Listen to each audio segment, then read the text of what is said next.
Nós damos graças a Deus porque nós não temos pressa nesse momento de oração.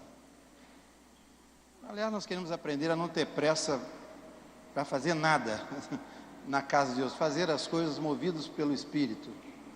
Mas especialmente a oração, nós estamos querendo entender que essas reuniões, o maior tempo que ela precisa ter, ou essas reuniões precisam ter, é exatamente o tempo para oração. Então nós estamos trabalhando, eu, por exemplo, eu não gosto de orar sozinho quando eu posso orar com alguém. Mas eu sei que tem irmãos que preferem orar sozinho, nós não temos que ficar determinando como que o irmão tem que orar. O importante é que nós oremos. E eu creio que vai chegar o tempo em que nós não vamos ter como orar sozinhos. Porque em qualquer lugar que você estiver, vai ter alguém do seu lado. E você vai ter que orar com alguém. E nós louvamos muito a Deus por esse entendimento, ó Deus.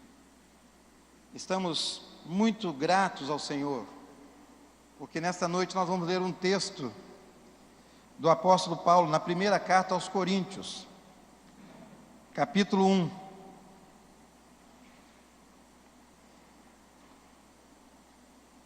Primeiro aos Coríntios, capítulo 1.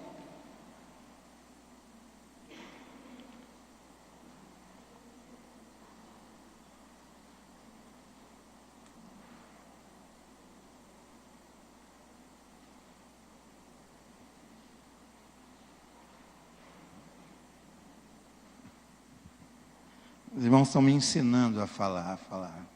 Eu não gosto de microfone, eu tenho medo de microfone. Se eu pudesse, eu não ligava o microfone, não tinha microfone para mim. Mas eu tenho que me sujeitar às orientações.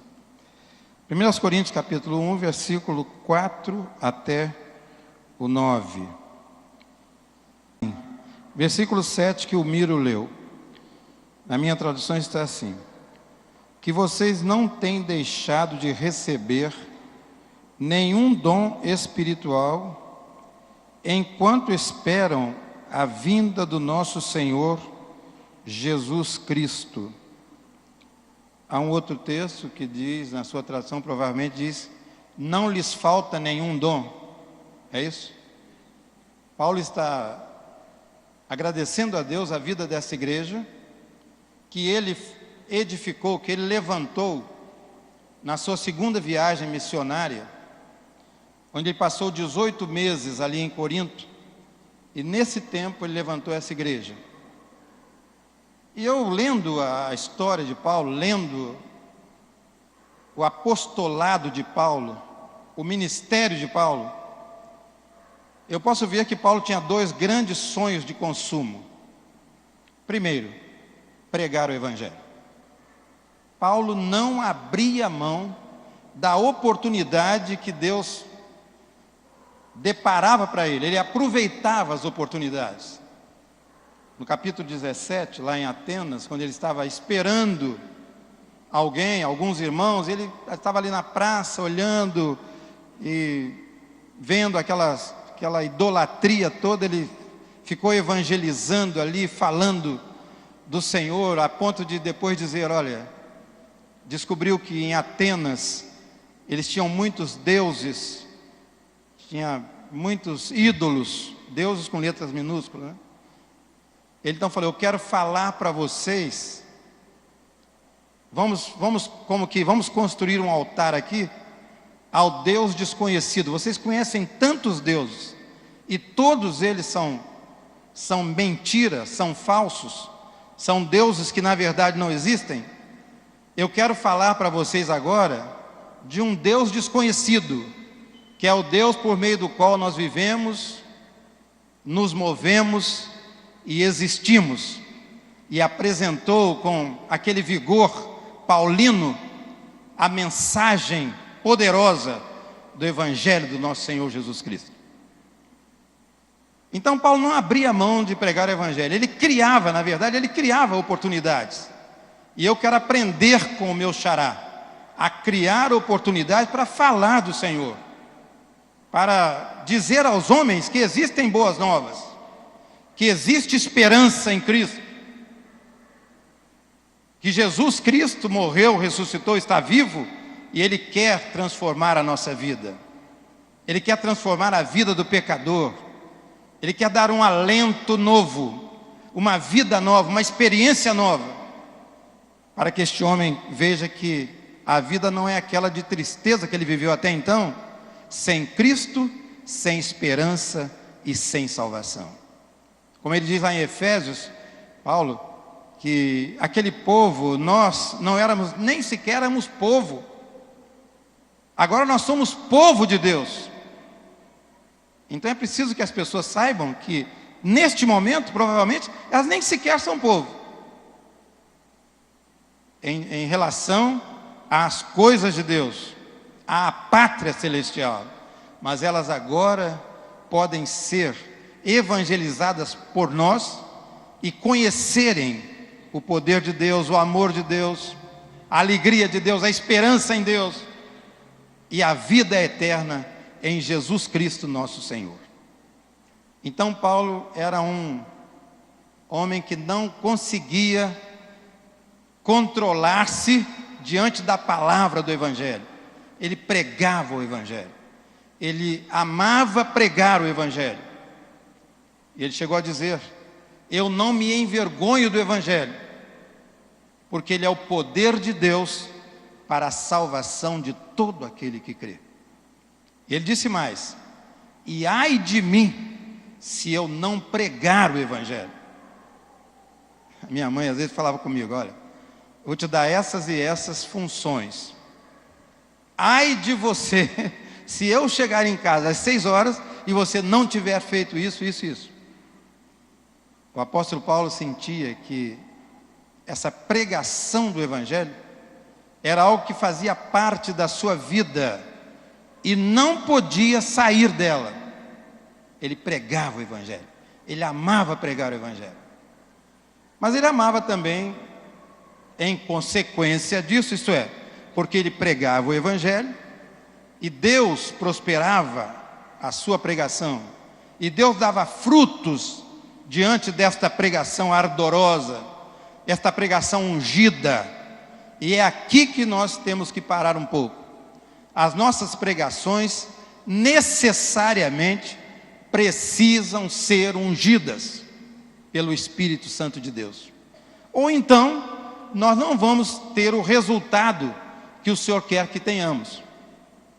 Nós às vezes pregamos muito bem, falamos coisas muito boas, damos ensinamentos maravilhosos. Hoje eu estava ouvindo o rádio da vizinha e eu vi um líder católico falando coisas maravilhosas. Inclusive, entre elas, ele falou assim: se você está de licença por doença, mas você já melhorou, você chegue para o seu patrão e diga: olha, eu estou de licença até depois do carnaval, mas eu quero começar a trabalhar hoje, eu estou melhor.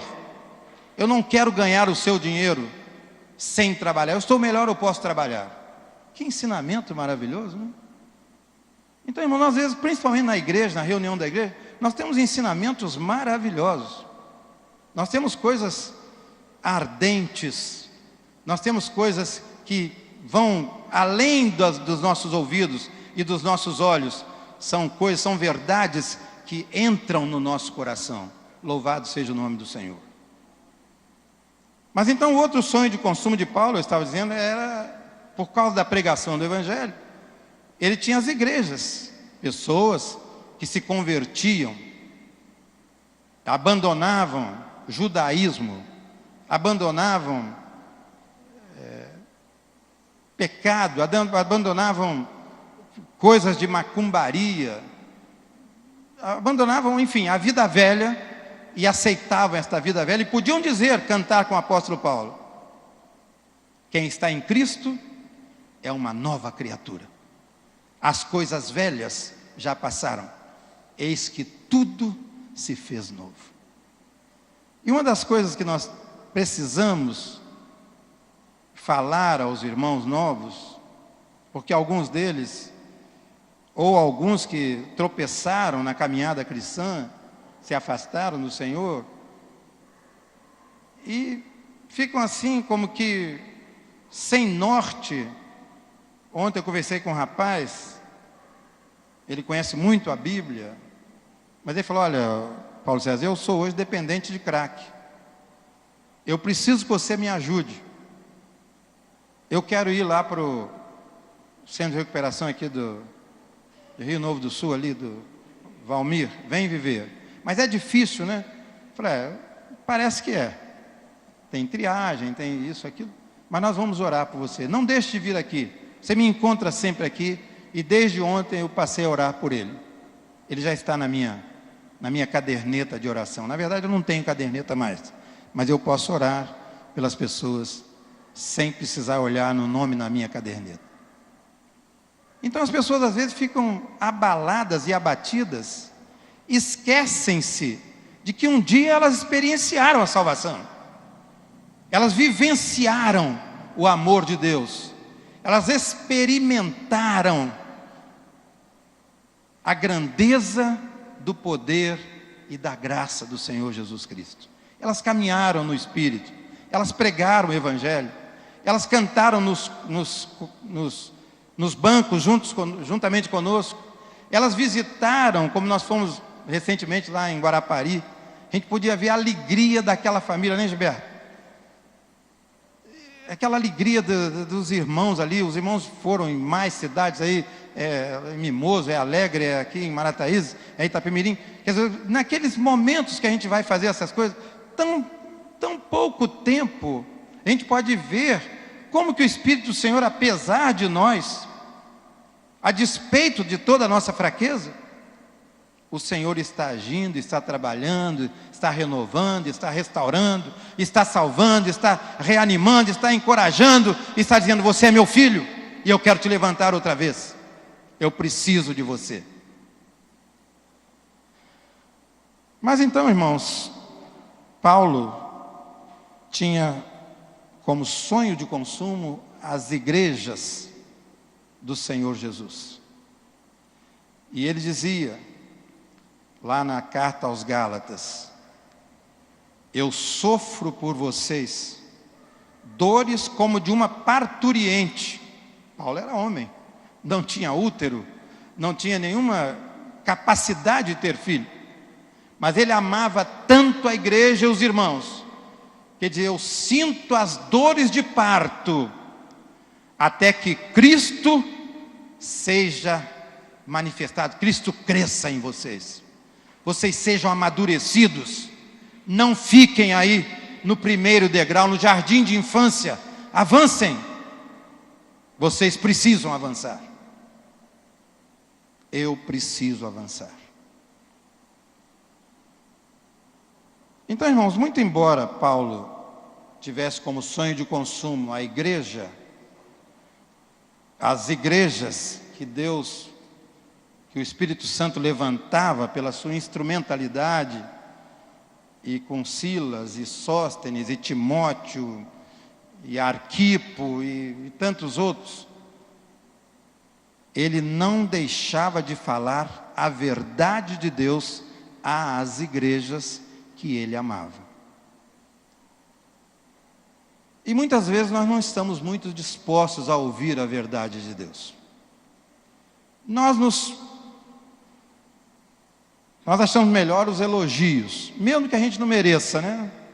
Mesmo que a gente não faça nada, ou faça de qualquer maneira, quando vem um elogiozinho, é tão bom. Mas quando vem uma crítica, a gente às vezes reage, a gente vai brigar, vai discutir, fulano de tal não sabe o que eu estou passando, e começa a querer discutir, isso causa mal-estar. Ele não deixava de falar as verdades. E exatamente o crescimento vem pelas verdades que nós ouvimos. E João disse que ele se alegrava com os irmãos na sua segunda e terceira carta, se não me engano a terceira, todas as duas só tem um capítulo, né? Ele dizia que ele estava alegre porque os crentes andavam na verdade. Não havia mentira, não havia falsidade, não havia farisaísmo nas igrejas. Isso pode até haver, ou pode ser que houvesse, mas não que fosse da vontade de Deus, e muito menos da vontade do apóstolo Paulo, que procurava pregar Cristo e este crucificado. Então, a essa igreja de Corinto, ele fez esses elogios. Era uma igreja que anunciava o Evangelho, tinha sabedoria espiritual e a qual não faltava nenhum dom espiritual. Quer dizer, a igreja estava completa, aparentemente.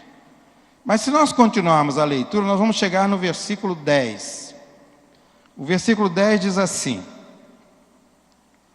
Irmãos, peço pela autoridade do nosso Senhor Jesus Cristo, que vocês estejam de acordo no que dizem e que não haja divisões entre vocês.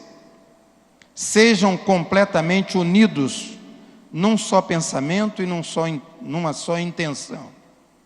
11. Pois, meus irmãos, algumas pessoas da família de Cloé me contaram que há brigas entre vocês.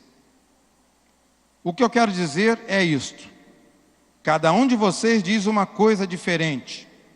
Um diz eu sou de Paulo, outro eu de Apolo, outro eu de Pedro, e ainda outro eu sou de Cristo. Por acaso Cristo foi dividido em várias partes? Será que Paulo morreu crucificado em favor de vocês? Ou será que vocês foram batizados em nome de Paulo? Então Paulo reconhecia que era uma igreja cheia de dons. Nós vamos lá para o capítulo 12, o 14, nós vamos encontrar aquela relação dos dons, dom de língua, dom de curar, dom disso, dom de aquilo. E Paulo, entre os dois capítulos, 12 e 14, ele entra ali com o capítulo 13, que fala do amor. Ainda que eu falasse as línguas dos homens e dos anjos, se não tivesse amor, seria como metal que soa, ou como símbolo que retine, e etc. E vai falando. Ele diz que no final tem três virtudes importantes: a fé, a esperança e o amor. Mas a maior destas é o amor. Então Paulo, ele chamou a atenção dos irmãos. Ele amava aqueles irmãos? Claro que amava. Se ele não amasse, ele provavelmente deixaria. Se ele não tivesse o amor de Deus para com a igreja dos Coríntios, ele deixaria os irmãos de qualquer maneira. Eu estou sabendo disso, mas deixa para lá, eles se virem, se arrumam. Não, Paulo, ele tinha como desejo, como meta, edificar igrejas que fossem maduras, amadurecidas, que não ficassem com coisinhas e com picuinhas. Hoje, os irmãos que têm a revista aqui da Mananciais e que leram, devem ter visto uma coisa muito interessante. Nós lemos lá em casa.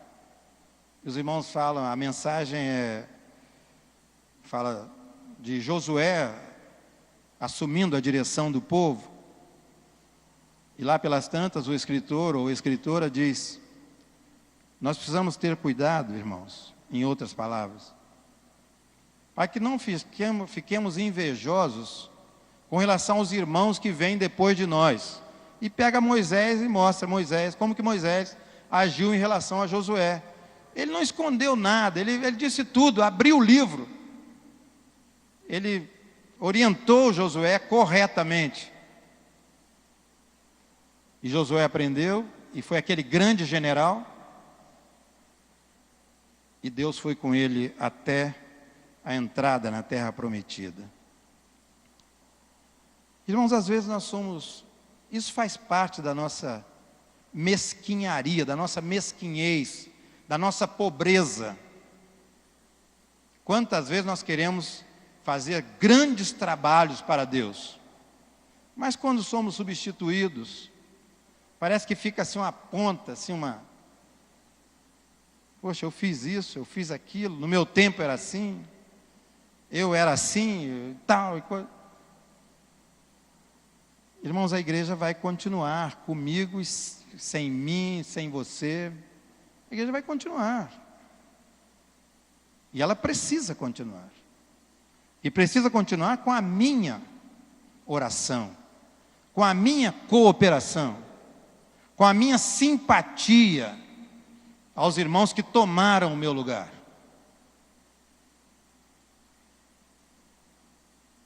Paulo não me parece um homem que vivia perdendo tempo com essas coisas. Ele tinha um alvo, ele tinha ministério a cumprir. Eu tenho que pregar o Evangelho. Eu preciso edificar as igrejas. Eu não posso ficar perdendo tempo com discussões ocas, vazias. Pessoas que querem me desviar do propósito principal que Deus quer para mim. Então, igreja de Corinto, você precisa saber que você está dividida. E o pior, ele não fala isso, mas geralmente quem está dividido se torna divisivo. Começa a pregar divisão. E a igreja de Jesus Cristo precisa ser uma. E Paulo sabia muito bem o que a divisão na igreja, o prejuízo que nós temos quando nós somos divididos. E ele então disse isso à igreja. E o assunto era tão sério para ele, que ele volta a dizer no capítulo 3, da mesma carta. No capítulo 3 ele volta a falar sobre isso. Na verdade, irmãos, eu não pude falar com vocês, a partir do versículo 1, como costumo fazer com as pessoas que têm o Espírito de Deus.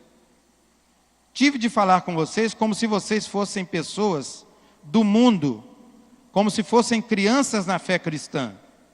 Tive de alimentá-los com leite e não com comida forte, pois vocês não estavam prontos para isso. E ainda não estão prontos, porque vivem como se fossem pessoas deste mundo. Quando existem ciumeiras e brigas entre vocês, será que isto não prova que vocês são pessoas deste mundo e fazem o que todos fazem? Nós não podemos nos esquecer que não existe nada melhor do que a igreja do Senhor Jesus. Nada é melhor do que a igreja do Senhor Jesus. Ele comprou com o seu precioso sangue. Ele mandou o Espírito para encher a igreja e para governar a igreja, para encabeçar os irmãos. E Ele quer que nós andemos na luz do Senhor. Ainda a igreja de Corinto, capítulo 11, versos 17 e 18. Olha o que Paulo diz. Nas instruções que agora vou dar a vocês, eu não posso elogiá-los, pois as suas reuniões de adoração fazem mais mal do que bem. Para começar, me contaram que nessas reuniões há grupos de pessoas que estão brigando, e eu creio que em parte isso é verdade. E começa a dizer, e vai dizendo. Ele está falando à igreja que tinha todos os dons, que tinha a sabedoria do Espírito. E como isto é sério, meus irmãos. Graças a Deus, irmãos, que nós encontramos pessoas nas igrejas que estão como meta para a sua vida. Eu quero ver a igreja florescendo, eu quero ver a igreja evangelizando, eu quero ver a igreja unida, eu quero ver a igreja cantando, eu quero ver a igreja falando do Senhor, lá na reunião, lá no templo, mas lá também no trabalho, lá na escola, lá onde eu estou, lá na minha família, lá na minha vizinhança. Eu não quero ser crente de domingo, não quero ser domingueiro, ou de reuniões. A Convenção Batista Brasileira escolheu como tema para este ano um enfoque específico e especial sobre as famílias. Há pessoas aqui na igreja que têm me falado mais de uma vez, nós precisamos orar pelas famílias. Mas orar muito pelas famílias. Só Deus sabe como estão as nossas famílias. Só Deus sabe como estão o nosso relacionamento, como está o nosso relacionamento conjugal. Como está o nosso relacionamento de pai para filho, de filho para pai, de irmão para irmã, isso dentro das nossas casas, dentro das nossas famílias. E como estão os nossos relacionamentos? Como corpo de Cristo, como membros da igreja do Senhor Jesus. Eu creio, irmãos, e é preciso começar em mim. Eu gosto muito daquele cântico que diz: a começar em mim, quebra corações. A começar em mim, quebra corações. Não é a começar no irmão no A, B ou C, não. É a começar em mim. Eu preciso ser tal pessoa quebrada e quebrantada para servir ao Senhor na igreja do Senhor. Louvado seja o nome desse Senhor que nos chama para servi-lo, que nos prepara para o serviço, que adestra as nossas mãos para as batalhas. Talvez daqui a pouco você vai ouvir alguma coisa sobre guerreiros de oração. Os irmãos daqui do Aquidabã não estão pensando em ter 10 ou 20 irmãos que sejam guerreiros da oração, ou na oração. Mas nós estamos pensando que toda a igreja do Aquidabã precisa ser guerreira, precisa ser composta de guerreiros da oração. Hoje mesmo eu quero pedir aos irmãos que puderem vir para esse cantinho aqui, a hora que terminar o culto. Eu pressinto que há pelo menos 2 necessidades grandes que nós precisamos orar intensamente. Ficarem mais 5 ou 10 minutos e nós vamos orar por pelo menos 2 assuntos que precisamos orar já. Eu, na oração ali com o Miro, eu falava sobre isso na minha oração e falava: Senhor, nós precisamos de um milagre muito urgente. E nós cremos que Deus pode fazer. Deus não vai fazer como eu quero, e graças a Ele por isso. Mas Ele pode nos responder já e nos mostrar qual é a ação dEle e qual é a atitude minha em relação a este pedido, ou a esse caso, a esse assunto que eu quero apresentar diante do Senhor. E para concluir, irmãos, quando eu penso em Paulo como pregador do Evangelho, eu penso que a alegria de Paulo era tão grande em pregar o Evangelho, que ele não podia realmente perder tempo. Ele não podia ficar perdendo tempo com coisa nenhuma. Ele disse que quando ele conheceu Jesus, Jesus passou a ser o alvo dele. A vida de Jesus passou a ser a vida que ele queria viver. Ele não fazia por menos.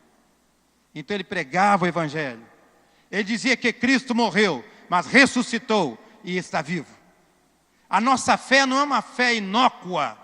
A nossa fé não é uma fé vã, que não tem resultados. Nós cremos um Deus que vive. E esse Deus que vive nos ama. E esse Deus que vive, vive em nós, através do Espírito Santo de Deus. Bendito seja o Senhor.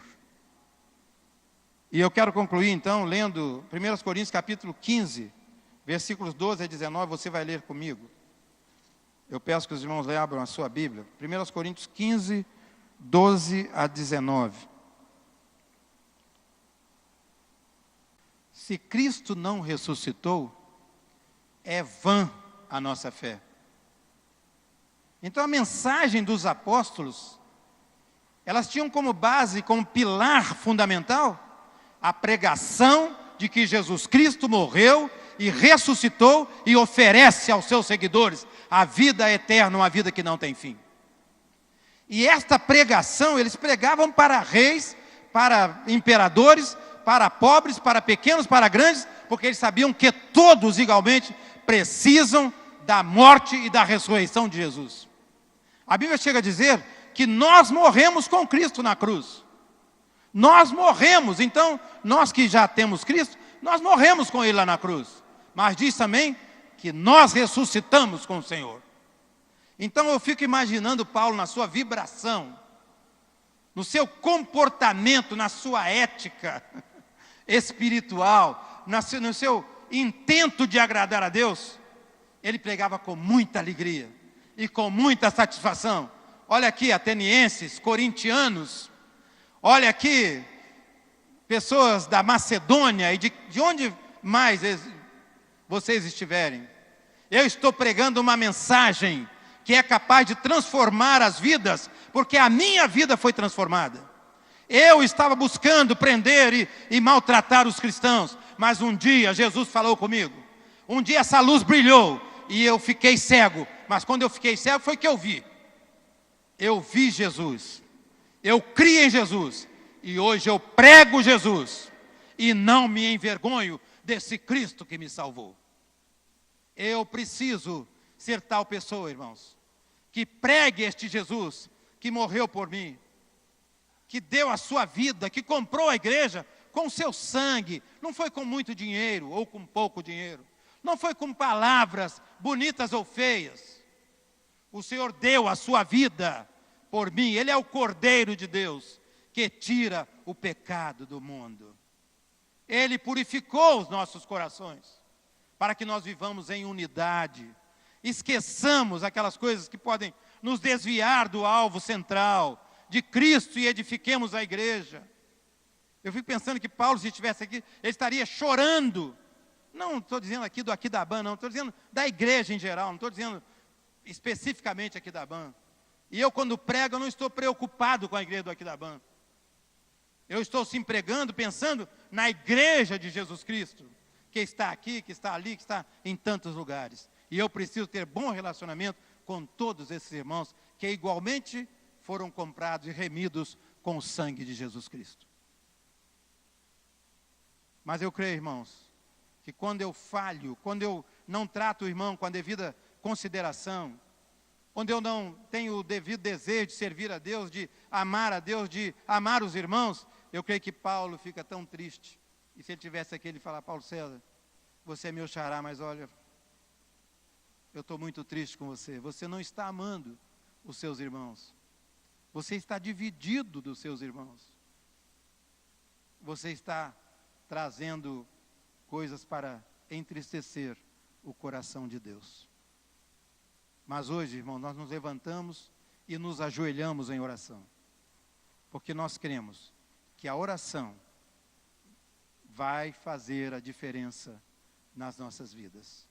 E Jesus Cristo assegurou para cada um de nós que o poder da oração é ilimitado. Tudo quanto pedirdes ao Pai em meu nome, Ele vô-lo concederá.